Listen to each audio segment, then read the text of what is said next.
Hari ini firman Tuhan temanya menjadi kuat karena bersyukur. Tema bersyukur ini sudah tidak asing buat kita orang percaya. Tapi kita mau lihat kembali apa kerinduan hati Tuhan buat kita ya. Kita buka sama-sama 1 Tesalonika 5 ayat yang ke-16 sampai 18. Ini ayat yang pendek-pendek tapi semuanya penting-penting gitu ya. 1 Tesalonika 5 ayat 16 sampai 18. Kita baca sama-sama ya 3 ayat ini. 1, 2. Saya noleh dulu. Oke, sudah ada. 3. Bersukacitalah senantiasa, tetaplah berdoa, mengucap syukurlah dalam segala hal, sebab itulah yang dikehendaki Allah di dalam Kristus Yesus bagi kamu. Ternyata bukan hanya diminta untuk bersukacita senantiasa atau berdoa, tetaplah berdoa, tetapi firman Tuhan dengan jelas dan tegas, tidak perlu dijelaskan lebih lagi. Ayat ini bisa menjelaskan kata-katanya sendiri. Firman Tuhan itu meminta setiap kita anak-anak Tuhan untuk mengucap syukur dalam segala hal. Siapa bilang mengucap syukur itu cuma gampang kalau kita baru terima berkat? Belum tentu. Nanti kita lihat firman Tuhan memberikan contoh. Ada orang yang tidak tahu mengucap syukur. Jadi mengucap syukur itu bukanlah tergantung dengan keadaan di luar kita. Mengucap syukur itu adalah keputusan hati yang disengaja. Kalau kita mau membangun habit yang suka mengeluh, ya mengeluh teruslah kita. Tapi kalau kita mau belajar, kemarin ada satu poin yang bagus ya dari kakak yang menyampaikan firman di Voltage. Kak Estra bilang begini, do not just try, but train. Jangan hanya mencoba, tetapi latihlah. Saya langsung ingat, oh iya, membangun kebiasaan mengucap syukur itu juga bukan just try atau hanya mencoba. Udahlah, coba mau belajar jadi orang yang bersyukur. Tiba-tiba diingatkan lagi, iya kok barusan gak bersyukur ya. Lalu kita berhenti. Mengucap syukur dalam segala hal adalah proses seumur hidup. Keputusan hati yang harus kita ambil daily. Bahkan bukan cuma daily. Bahasanya apa ya? Hourly, nggak ada ya bahasa Inggris itu ya. Bukan cuma setiap hari, tapi setiap jam, tapi setiap menit, bahkan setiap detik. Kalau hati kita mengerti prinsip-prinsip ucapan syukur, maka kita akan mengerti bahwa mengucap syukur dalam segala hal itu possible. Mungkin, bisa. Dan memang kita sedang berjuang ke arah sana. Terutama apalagi ketika kita sedang dalam kesesakan. Tuhan rindu banget kita ini menjadi kuat dalam hidup ini. Bukan cuma karena dengar kata-kata menguatkan dari teman-teman kita. Bukan cuma karena ada orang yang memberi semangat kepada kita. Tapi kita menjadi kuat karena kita tahu bagaimana bersyukur. Ya, kita buka ayat firman Tuhan.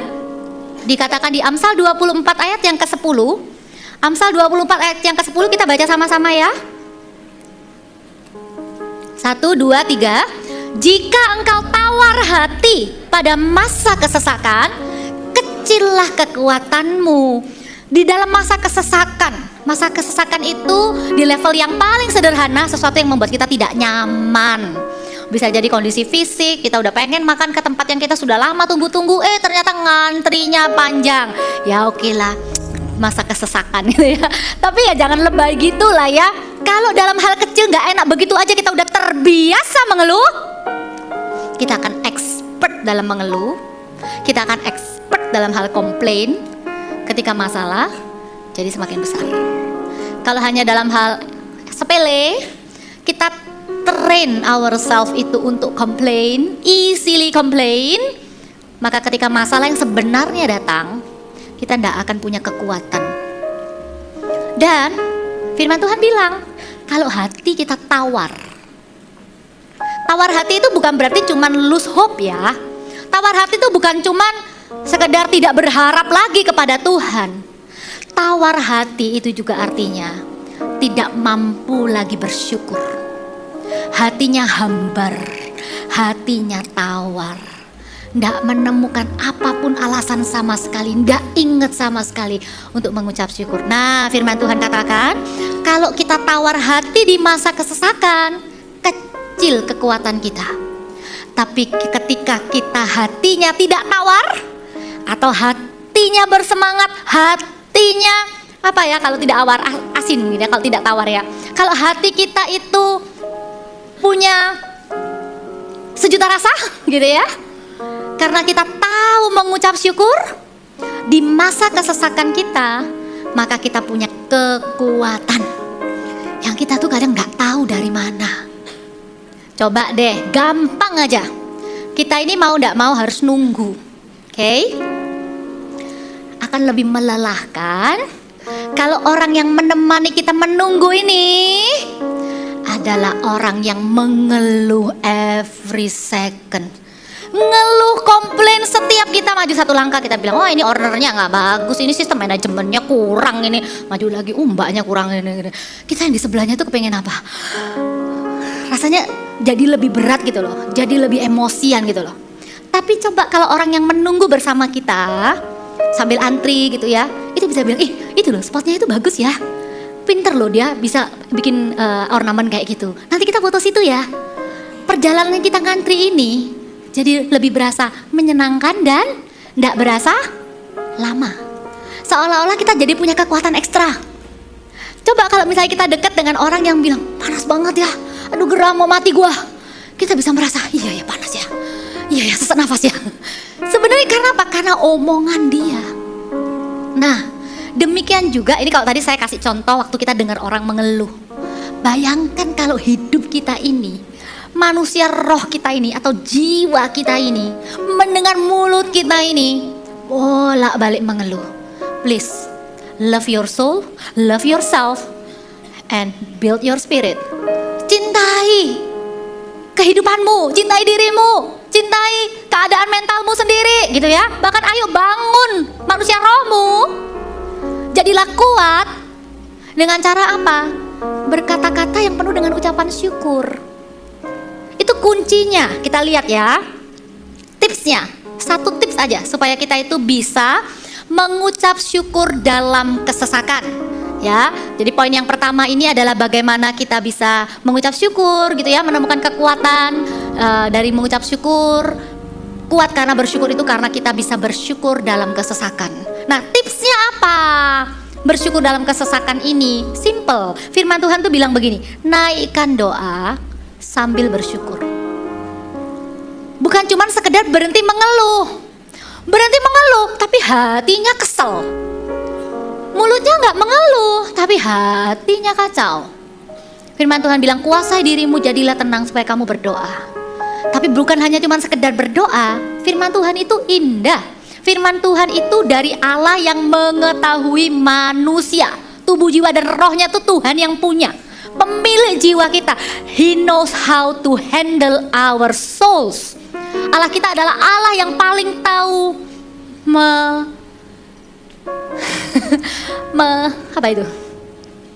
mengelola jiwa kita. Paling tahu bagaimana caranya kita itu memperlakukan jiwa kita. Allah kita tuh paling tahu. Makanya firman Tuhan bilang begini, Filipi 4 ayat yang ke-6 sampai 9. Semoga ayat demi ayat ini menguatkan setiap kita. Dikatakan begini, janganlah kamu khawatir tentang apapun juga, tetapi nyatakanlah dalam segala hal keinginanmu kepada Allah. Perhatikan, dalam doa dan permohonan dengan ucapan syukur. Kita kadang kalau baca ayat ini, kita cuma fokus ke kata apa? Jangan khawatir, doa aja. Ternyata firman Tuhan itu nggak bilang doa aja. Tuhan itu juga bilang, kalau kamu khawatir, kalau kamu sedang dalam kesesakan, kamu bingung, pernah ngalami kekhawatiran? Sesak ya rasanya ya. Kekhawatiran itu ketika everything happen out of control. Kalau sesuatu tuh kita tidak bisa kontrol, kita tidak bisa kendalikan, di situ kita khawatir. Kalau kita bisa kendalikan, pasti kita nggak khawatir. Gampang, nanti papa urus. Gak mungkin khawatir. Tapi ketika terjadi sesuatu yang tidak diharapkan dan di luar kendali kita, waktu kekhawatiran mulai muncul, di situ hati mulai sesak. Karena apa? Karena kita tahu kita tidak bisa berbuat apa-apa. Karena kita tahu ini bukan karena usaha kita, belum tentu berhasil. Gimana ini caranya? Khawatir kita. Khawatir tentang masa depan, Nanti kalau tua aku bagaimana? Aku dipelihara siapa? Khawatir tentang anak mau berangkat keluar kota, nanti di sana siapa yang jaga, siapa yang ngingetin, kalau sakit dia bagaimana? Cicilan dan lain-lain, kita khawatir, dan kekhawatiran itu menyesakkan hati. Tapi firman Tuhan bilang dengan jelas, kalau kita khawatir, nyatakan kepada Tuhan dalam segala hal keinginanmu. Tuhan itu baik. Kalau berurusan dengan kekhawatiran, Tuhan tuh bilang, naikkan keinginanmu. Karena orang yang khawatir, keinginannya itu tidak akan aneh-aneh. Biasanya Tuhan tuh bilang, Allahku akan memenuhi segala kebutuhanmu, bukan keinginanmu. Tapi kenapa kalau hal khawatir, Tuhan bilang, naikkan keinginanmu. Karena kalau orang yang khawatir, keinginannya apa? Supaya kekhawatirannya tidak terjadi. Waktu orang khawatir berdoa, waktu orang sesak tuh berdoa, pasti yang dia inginkan adalah Tuhan melepaskannya, Tuhan menolongnya, Tuhan meluputkannya, Tuhan membelanya, Tuhan memberkatinya, benar? Dan keinginan ini kata Tuhan naikkan di dalam doa permohonan dengan ucapan syukur. Jangan hanya berdoa, tapi bersyukur. Mengapa? Supaya doa tidak menjadi hanya sebagai tuntutan di dalam nama Tuhan Yesus Kristus. Doa itu bukan tuntutan Bapak Ibu Saudara. Doa itu komunikasi dengan Tuhan. Doa itu berbicara dengan Allah. Memang boleh kok kita tuh minta. Tuntutan doa itu hanya akan menjadi sebuah tuntutan kalau kita tidak mengucap syukur.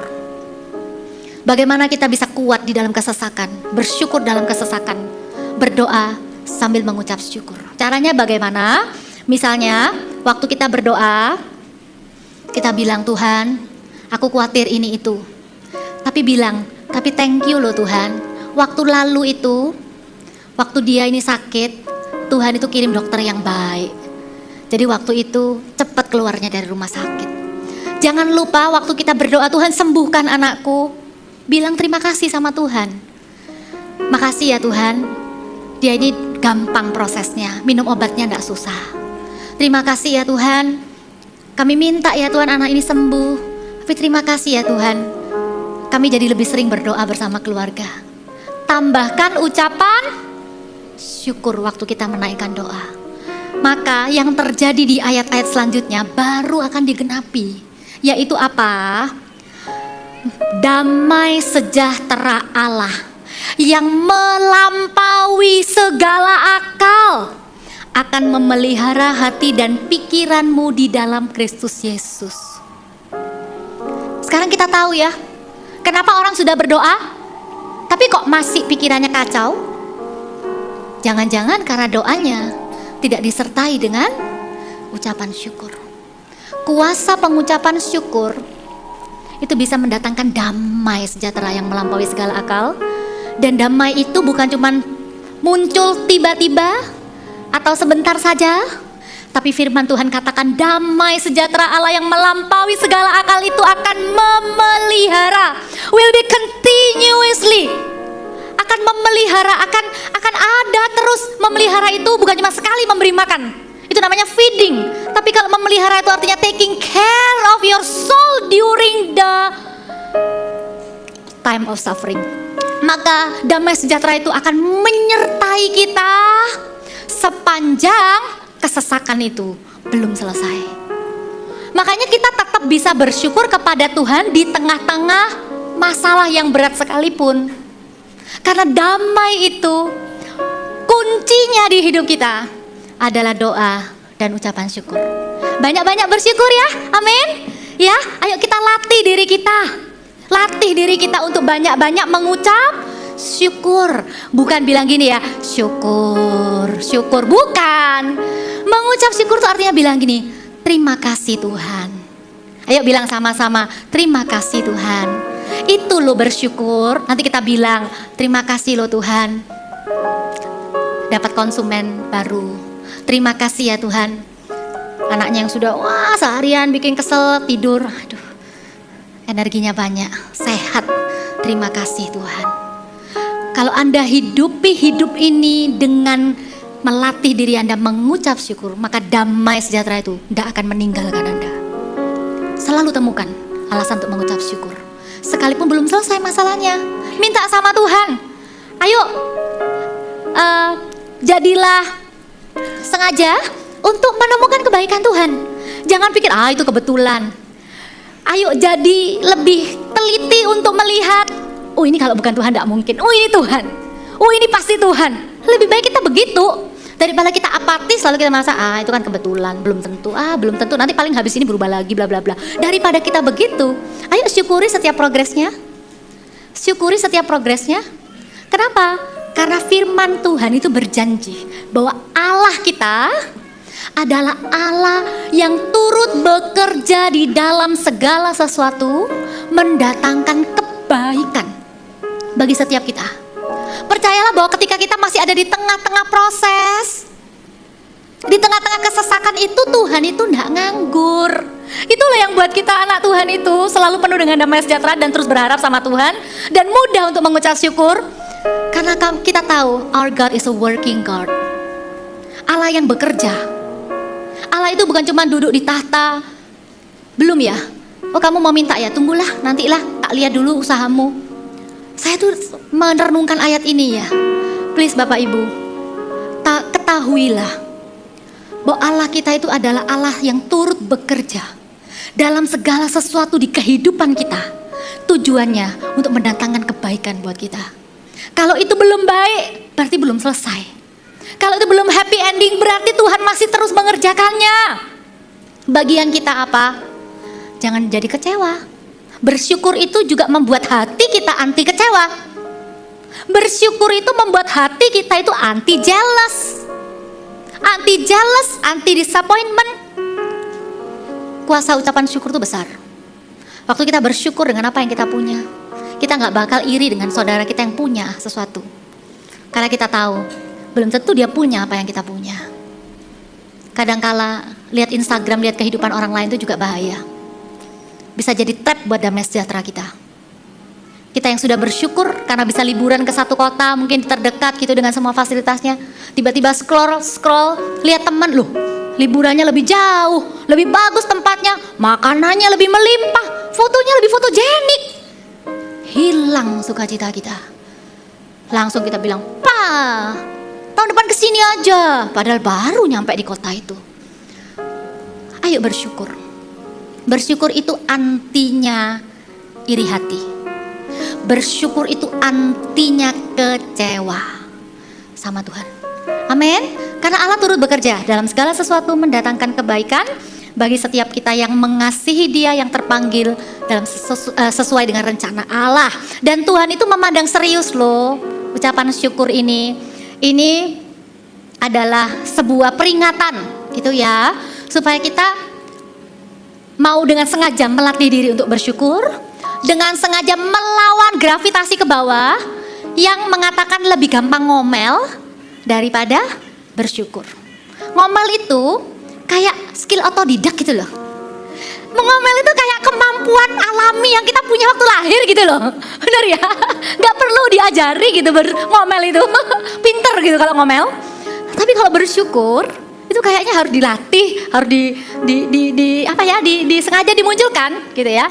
Nah, firman Tuhan itu dengan tegas memberikan kepada kita sebuah contoh ya. Di 1 Korintus 10, kalau Anda nanti mau baca lengkapnya, itu adalah mengenai Israel sebagai suatu peringatan.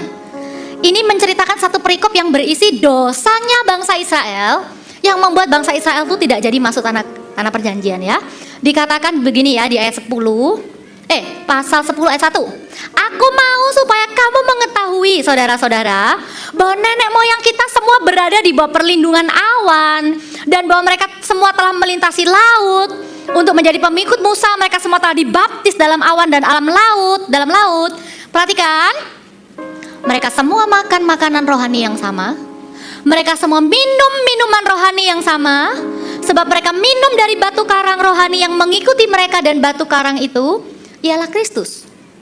Tetapi sungguh pun demikian, Allah tidak berkenan kepada sebagian besar dari mereka, karena mereka ditewaskannya di padang gurun.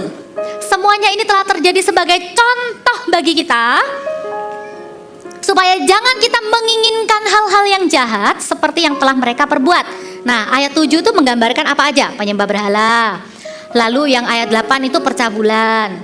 Kemudian ayat 9 itu mencobai Tuhan. Nah, perhatikan ayat 10-nya.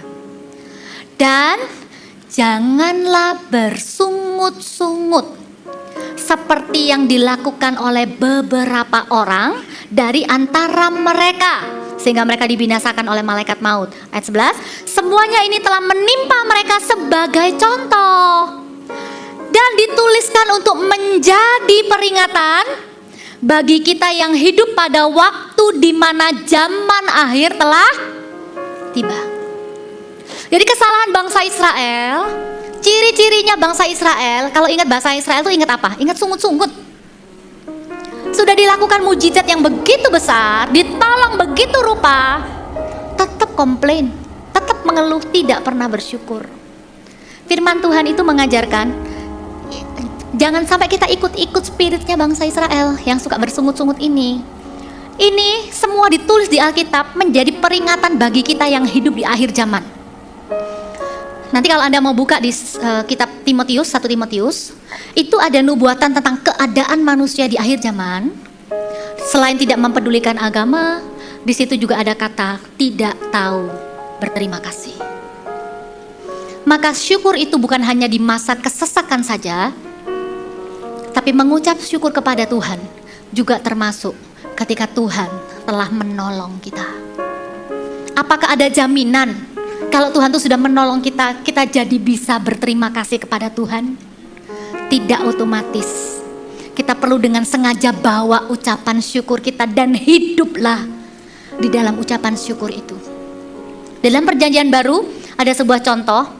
Ini ada di poin yang kedua, bukan hanya bersyukur di masa kesesakan. Yang kedua adalah bersyukur karena pekerjaan Tuhan di hidup kita. Pertolongan Tuhan di hidup kita. Seolah-olah masa kesesakan sudah lewat. Ya, di sini dikatakan perikop ayat ini tuh mengajarkan kepada kita untuk melatih diri menjadi orang yang tahu berterima kasih setelah kita menerima kebaikan Tuhan. Nanti kita bisa praktekkan ke sesama ya. Jadilah orang yang tahu berterima kasih kepada sesama. Pasti deh kalau hati kita penuh ucapan syukur kepada Tuhan, tidak sulit kok untuk kita bilang terima kasih kepada sesama. Ya, dikatakan begini, Lukas 17:11-19, ceritanya ada 10 orang kusta. Ini bukan perumpamaan ya, ini benar-benar kejadian. 10 orang kusta ini ketemu sama Tuhan Yesus. 10 orang kusta ini datang menemui Yesus.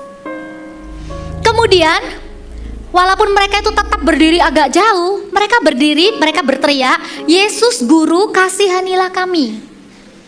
Orang kusta ini tahu bahwa penyakitnya itu tidak akan pernah bisa sembuh kecuali Yesus yang menyembuhkan. Makanya mereka memberanikan diri untuk berteriak kepada Yesus dan berkata, kasihani kami.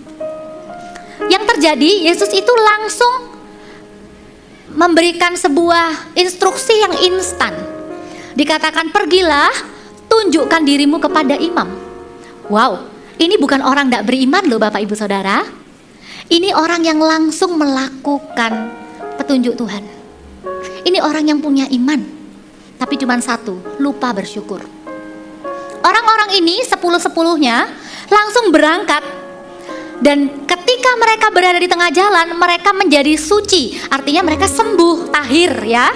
Ketika salah satu dari mereka melihat bahwa dirinya telah sembuh, bayangin ya, dari 10 cuma satu yang lihat, loh aku sudah sembuh.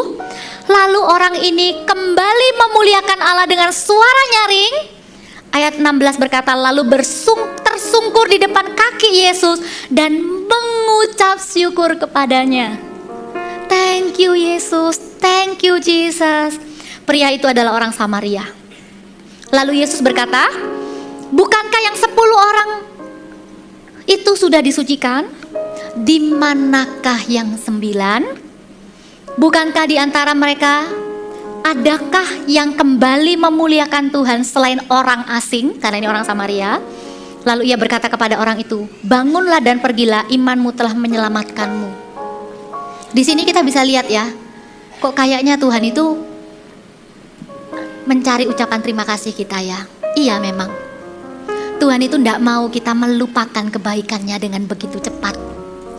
Hanya karena kita sudah menerima pertolongan tangannya, lalu kita lupakan pribadinya. Yang dia inginkan itu, waktu tangannya bekerja, hatinya menerima kita melekat kepada pribadinya Tuhan. Orang ini, yang 9, lupa. Mereka hanya fokus kepada apa yang menjadi doanya, sehingga ketika doanya dijawab, mereka sudah lupa dengan Tuhan yang memberikannya, lupa berterima kasih. Dan ternyata kebiasaan lupa berterima kasih ini bukan hanya menjadi sebuah karakter yang paling enggak dia jadi orang yang enggak dijauhin teman karena suka komplain. Paling-paling Tuhan ya sebel-sebel gitu ya, kok enggak tahu berterima kasih. Coba lihat, perhatikan ayat ini dengan sungguh-sungguh. Pembedanya antara orang yang kembali berterima kasih dengan 9 orang yang tidak berterima kasih adalah ini. 9 orang yang pergi dan tidak kembali berterima kasih, mereka hanya mendapatkan kesembuhannya. Tapi orang yang kembali untuk tersungkur menyembah, mengaku Yesus adalah Tuhan, bersyukur kepadanya, dia memperoleh keselamatan jiwanya. Karena Tuhan Yesus bilang, pergilah, imanmu bukan menyembuhkan, tapi menyelamatkanmu. Jangan anggap enteng ucapan syukur kepada Tuhan. Waktu kita ada masalah, bersyukur Tuhan menyertai. Waktu kita diberkati, selalu ingat bahwa sumber berkat kita itu adalah Tuhan. Supaya ketika kita mengalami perbuatan tangan Tuhan yang ajaib, kita ditolong, kita dipromosi, kita diberkati, kita tidak dapati menjadi orang yang lupa berterima kasih, kita lupa akan pribadi Tuhan, kita lupa kembali tersungkur dan bersyukur seperti satu orang kusta ini, maka jiwa kita akan menghilang dari hadirat Tuhan juga. Karena kita sudah dapatkan apa yang kita inginkan, Bapak Ibu. Apa yang kita inginkan hari ini? Pekerjaannya atau pribadinya? Inginkan Tuhan lebih dari kita menginginkan pertolongannya. Kenapa kita bisa bersyukur dalam segala hal? Karena kita tahu Allah turut bekerja. Waktu kita bersyukur di masa kesesakan, kita dapat kekuatan yang baru. Tapi kita bisa bersyukur juga atas pertolongan Tuhan. Bahkan sekalipun kita ini tidak bisa melihat apa-apa, kita tidak bisa lihat bukti pekerjaan Tuhan di hidup kita. Kita tidak bisa lihat apa yang kita minta itu kayak mulai digenapi dikit-dikit menuju penggenapan.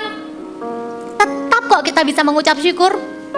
Alasan kita bisa mengucap syukur dalam segala hal yang tidak ada kaitannya dengan kita dalam kesesakan atau kita sedang ditolong atau tidak, adalah ketika kita mengucap syukur karena pribadi Allah sendiri. Tidak ada hubungannya dengan apa yang dia sudah atau belum lakukan dalam kehidupan kita. Daud itu mengajari kita nilai yang mulia.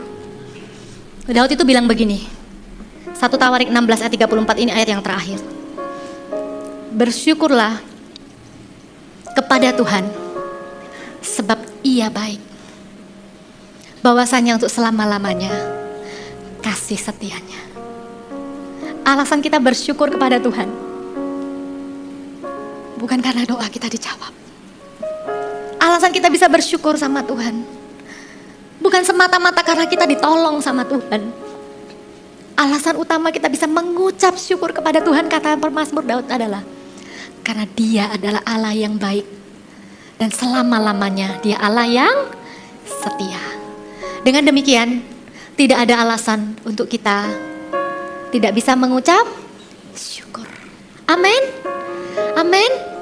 Terimalah kekuatan Anda dalam ucapan syukur. Anda akan menguatkan orang lain. Anda tidak sendiri. Walaupun Anda udah mulai merasa, kadang orang tuh kalau sudah menjadi lebih usianya lebih tua, anak-anak sudah besar, anak-anak sudah mandiri, anak-anak sudah punya kesibukan, kadang-kala kita merasa sendiri. Ayo bersyukur. Mungkin kita sudah ditinggal pasangan, dulu bisa jalan-jalan bareng pasangan, sekarang kita sendiri, anak-anak juga sudah sibuk sendiri. Bersyukur, bersyukur. Tuhan akan memberikan damai kepada Anda. Bersyukur karena Dia Allah yang baik. Bersyukur karena kasih setianya tidak berubah selama-lamanya.